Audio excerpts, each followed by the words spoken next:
না কেউ ডরা না, একমাত্র আল্লাহরে ডরা। আসাদুদ্দিন ওয়াইসি সাহেব যে কথাটা কইছে সেই কথাটা আমিও কইতেছি, আমার লেগেই কইছি এই জায়গা যেন তারাই দেয় যারে ডরা। আর আমি জেনারে ডরাই না, ইনশাল্লাহ আল্লাহরে ডরাই। আর আমার বিশ্বাস আছে যেদিন আমার মৌত লেখা আছে এর 1 সেকেন্ড আগে আমার কেউ মারবার হতো না, তার 1 সেকেন্ড বেশি হায়াত কেউ আমার দেওয়া হতো না। যেই হালতে আমরা মৌত রেখেছি, গতিকে কোনের হিমন্ত বিশ্ব শর্মা, কোনের মানে তরুণ গগৈ, কোনের কারা, এগুলো আমি ডরাই না। গতিকে ইনশাল্লাহ আপনারা দোয়া করেন যে নতুন যুবকরা দলে দলে আমার লোকে যোগদান করতেছে। চেন্নাই, কেরালা যারা চায় তারা মোবাইল সারা দুনিয়ার খবর রাখে, এই সেরেন্ডিয়া আয় সব দলে দলে আমার লোকে যোগদান করতেছে। তো স্যার ভোটটা আমাদের দেম বলে হিলতে আইসি বহুত নতুন প্রথম ভোট যারা হয়েছে হাজার হাজার চেরান কাউন্টারে জয়েন করেন স্যার, পয়লা ভোটটা আঙ্গারে দেন।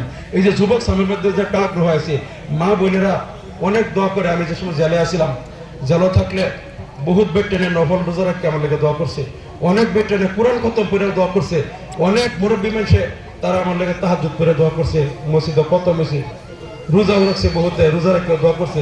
এই যে আমার যারা চিনে না দেখে না তারাও আমার লেগে দোয়া করছে।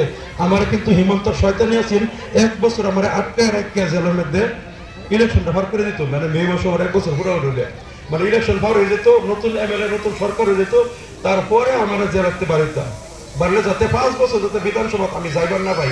কারণ আমি বিধানসভা গেলে বিজেপির অনেক জ্বালা, বুঝছেন, তারা মুসলমানদের বিরুদ্ধে যত আইন গরু করা বন্ধ করা, মাদ্রাসা বন্ধ করা, উচ্ছেদ যত কিছু আইন কেন আমি পাহাড় নাম খারো বাধা দেওয়ার মানুষটা আমি বিজেপি ভাবছি জেলত হয়ে ইলেকশনটা ভার করে দিই। কিন্তু এই যে দেশবাসী মানুষ দোয়া করছে, খতম করছে, নফল রোজা রাখছে, এই যে তারা যে দোয়া আল্লাহ কবুল করছে, আর আল্লাহ কবুল করছে বলে হাইকোর্টের জজে আমার নির্দোষী বলে আমার খালাস দিছে।